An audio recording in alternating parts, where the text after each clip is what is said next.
जय श्री कृष्णा। राधे राधे।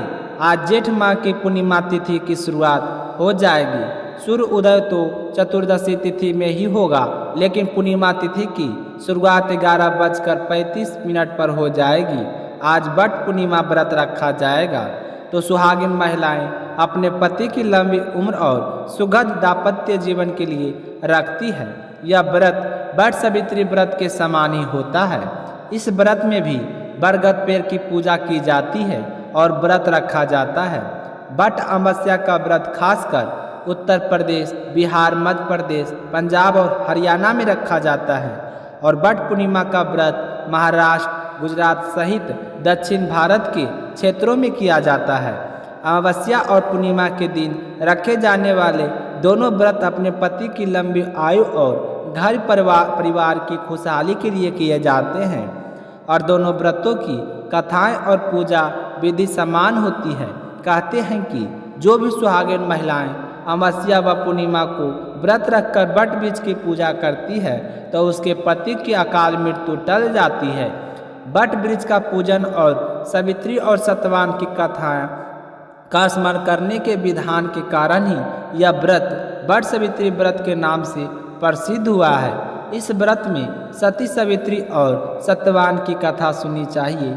अतः हर सुहागिन महिलाओं को अमावस्या या फिर पूर्णिमा के दिन व्रत रखकर वट वृक्ष की अवश्य पूजा करनी चाहिए, ताकि भगवान के आशीर्वाद से आपका सुहाग हमेशा बना रहे। सभी श्रोताओं की सुख समृद्धि की कामना करते हुए आज सुनते हैं, सबसे पहले अपने सुनते हैं सत्यनारायण भगवान की कथा। बोलिए सत्यनारायण भगवान की जय हो, विष्णु भगवान की जय हो। एक बार नेमी सारानय तीर्थ में शौनक आदि 88,000 ऋषियों ने श्री सूत जी से पूछा कि हे प्रभु, इस कलयुग में वेद विद्या रहित मनुष्यों को प्रभु भक्ति किस प्रकार मिल सकती है तथा उनका उद्धार कैसे होगा। हे मुनि श्रेष्ठ, ऐसा कोई व्रत और तप बतलाइए जिसको करने से थोड़े से समय में ही पुण्य प्राप्त हो जाए और मनोवांछित फल भी मिल जाए। हम सभी इस तरह की कथा सुनने की इच्छा रखते हैं।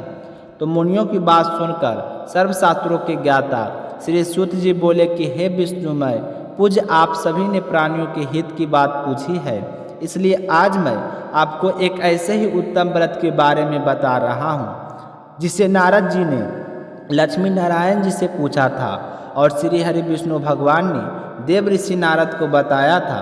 अब मैं आपको इसे बताता हूँ, आप सभी ध्यान पूर्वक सुनना। एक समय की बात है, देव ऋषि नारद जी दूसरे के हित में की इच्छा के लिए हुए अनेक लोगों में घूम रहे थे। घूमते घूमते हुआ मृत्यु लोक में आ पहुँचे। वहाँ जाकर उन्होंने अनेक योनियों में जन्म लिए। सभी मनुष्य को अपने अपने कर्मों से दुखी और पीड़ित देखा तो उन प्राणियों को दुख देखकर नारद जी बहुत ही दुखी हुए और सोचने लगे कि ऐसा कौन सा उपाय किया जाए जिसको करने से मनुष्य के दुखों का अंत हो जाए। तो इसी तरह मन में विचार करते हुए देव ऋषि नारद विष्णु लोक में पहुंच गए। वहां जाकर देवों के इस भगवान नारायण की स्तुति करने लगे, जिनके हाथों में शंख, चक्र, गदा और पद्म थे, गले में वरमाला पहने हुए थे। स्तुति करने के बाद में देव ऋषि नारद कहने लगे कि हे विष्णु भगवान, आप अत्यंत शक्ति से संपन्न हैं। मन तथा वाणी भी आपको पा नहीं सकती है। आपका आदि, मध्य तथा अंत नहीं है। निर्गुण स्वरूप सृष्टि के कारण भक्तों के दुखों को दूर करने वाले आपको मेरा नमस्कार है। तो नारद जी की स्तुति सुनकर विष्णु भगवान बहुत ही प्रसन्न हुए और कहने लगे कि हे मुनि श्रेष्ठ, आपके मन में क्या बात है? आज आप किस काम के लिए पधारे हैं? आज मैं आपसे बहुत ही खुश हूँ। आप निसंकोच होकर कहिए कि किस काम के लिए आपका आगमन हुआ है। तो यह सुनकर नारद मुनि बहुत ही खुश हुए और कहने लगे कि हे नारायण नारायण, कि हे भगवान, आज मैं मृत्यु लोक में गया था। वहाँ अनेक योनियों में जन्मे हुए लोगों को अपने अपने कर्मों के द्वारा दुख भोगते हुए देखकर आया हूँ। मुझे उन्हें देखकर बहुत ही दुखी हुआ।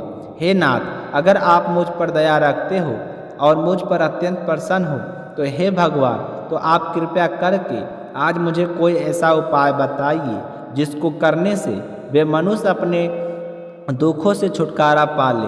तो देव ऋषि नारद की बात सुनकर श्री हरि विष्णु भगवान बोले कि हे नारद, आज तुमने मनुष्यों की भलाई के लिए बहुत ही अच्छी बात पूछी है, जिसके करने से मनुष्य मोह छूट जाता है।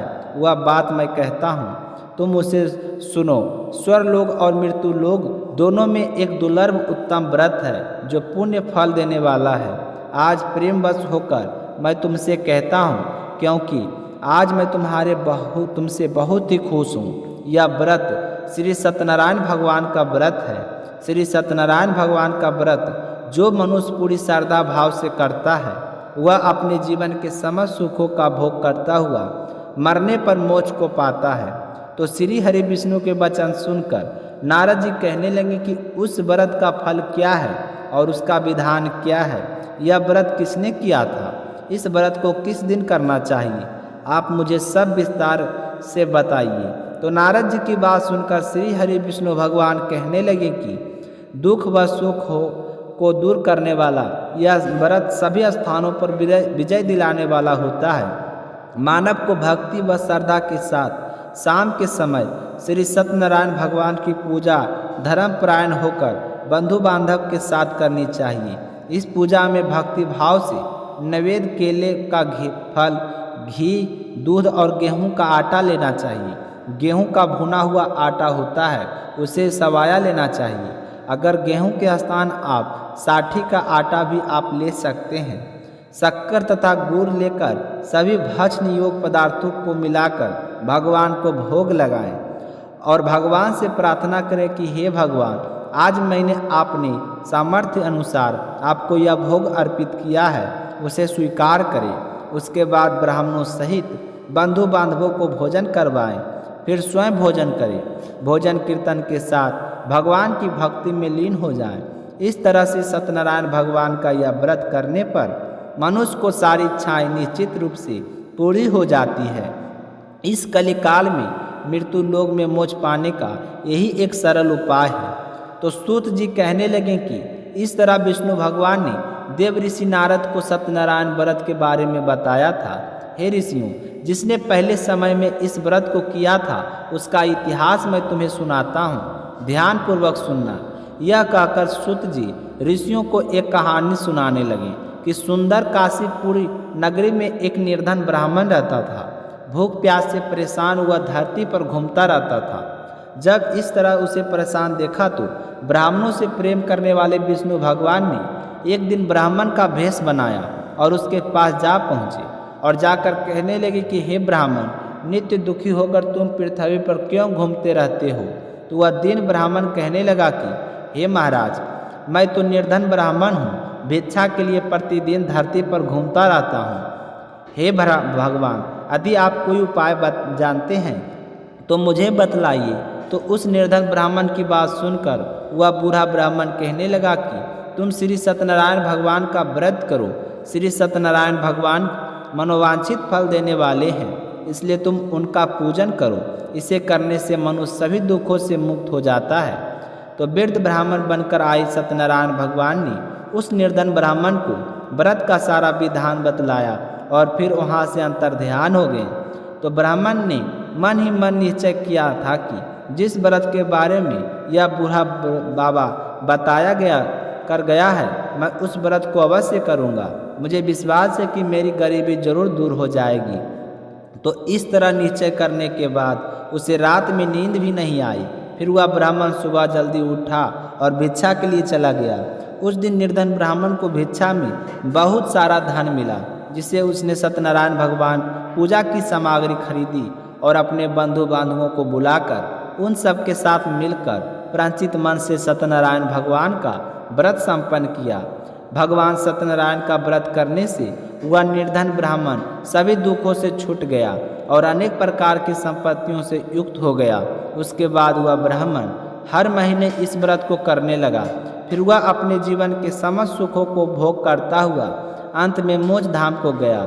इस तरह जो भी मनुष्य सत्यनारायण भगवान के व्रत को करता है वह सभी प्रकार के पापों से छूटकर मोक्ष को प्राप्त होता है।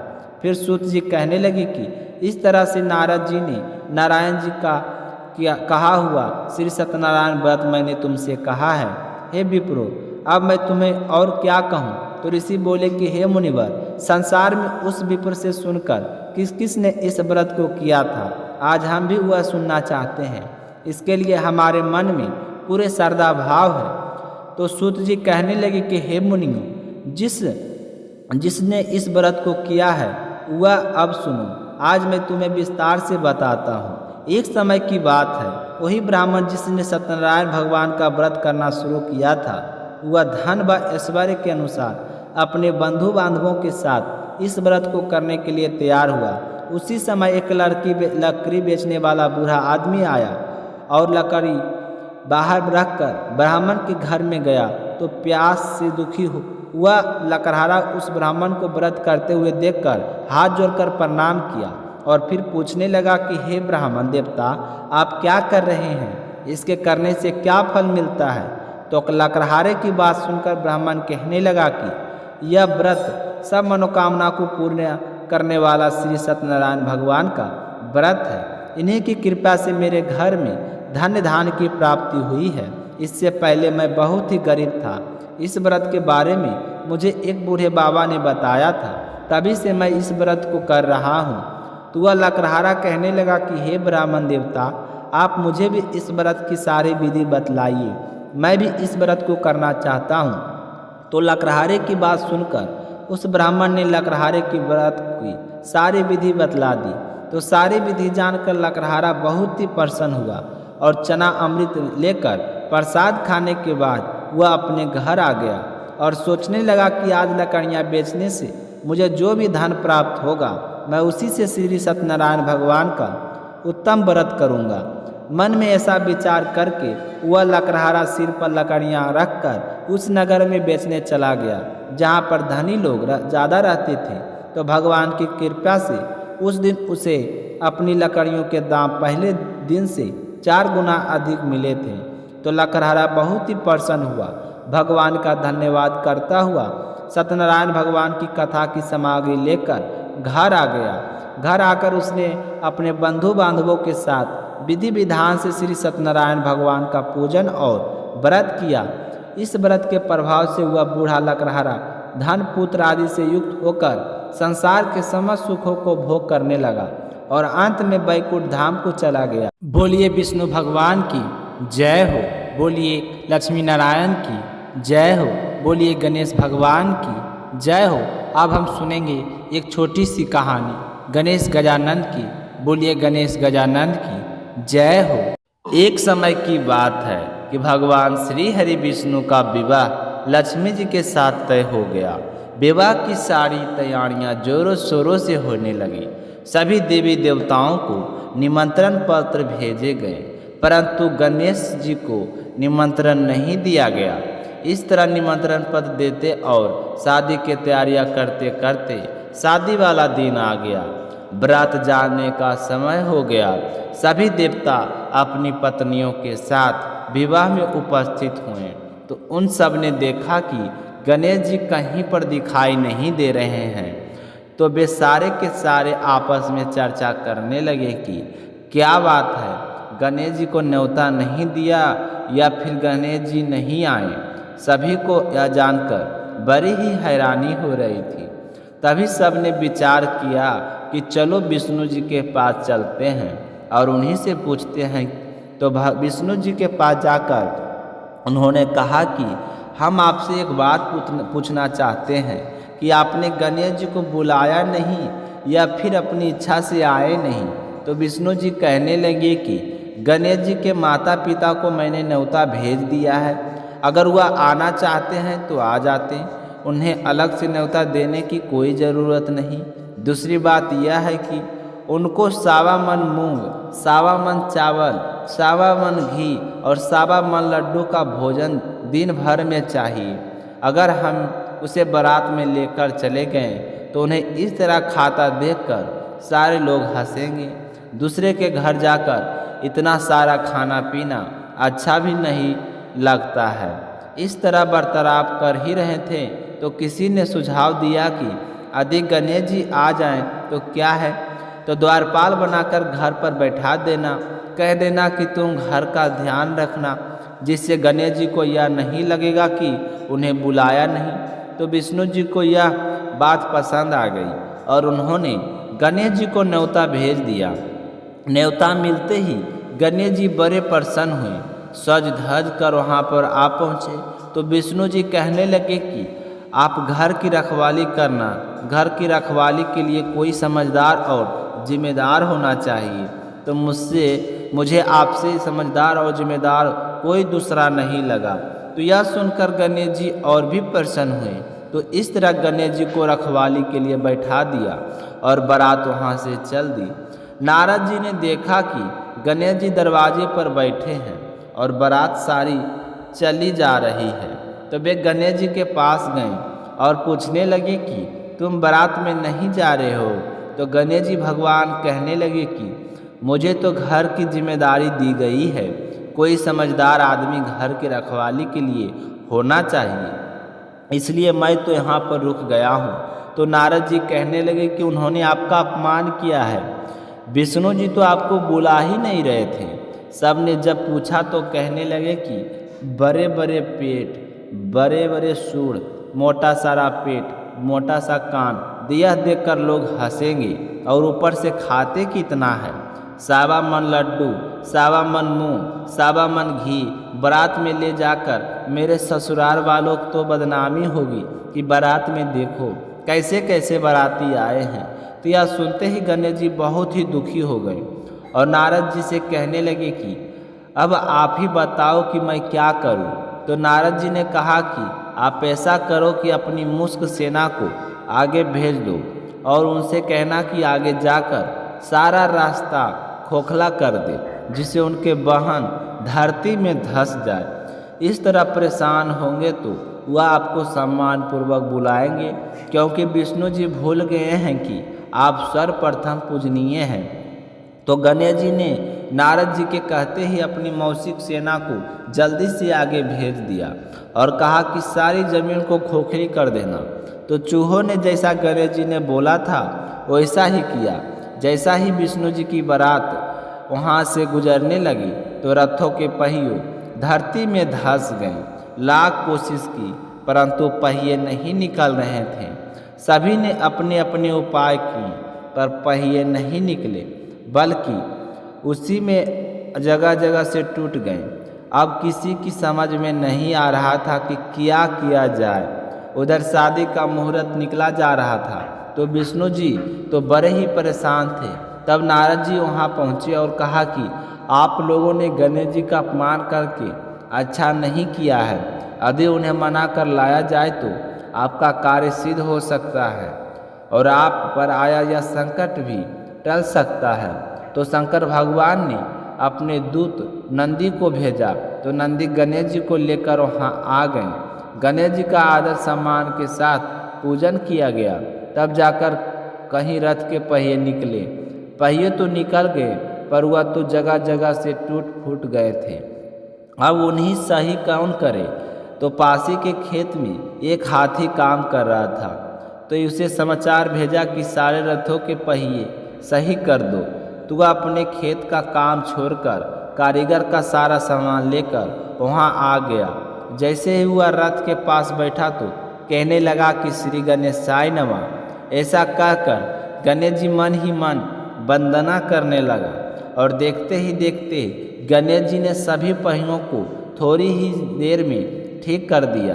तो यह देखकर नारद जी ने कहा कि मैं आपसे एक बात पूछना चाहता हूँ कि आपने श्री गणेशाय नमः क्यों कहा। हाथी कहने लगा कि हे देवताओं, आपने सर्वप्रथम गणेश जी का नहीं बनाया होगा और ना ही उनकी पूजा की होगी, इसलिए आप पर यह संकट आया। तो नारद जी विष्णु भगवान से कहने लगे कि हमने ही गणेश जी को सर्वप्रथम पूजनीय बनाया था और आज हम ही भूल गए, तो हमसे मूर्ख और अज्ञानी कौन हो सकता है। तो यह सुनते ही विष्णु भगवान गणेश जी से माफ़ी मांगते हैं और गणेश जी की पूजा करते हैं, उनका ध्यान करते हैं। फिर सारे मिलकर गणेश जी भगवान का जय जयकार लगाते हैं।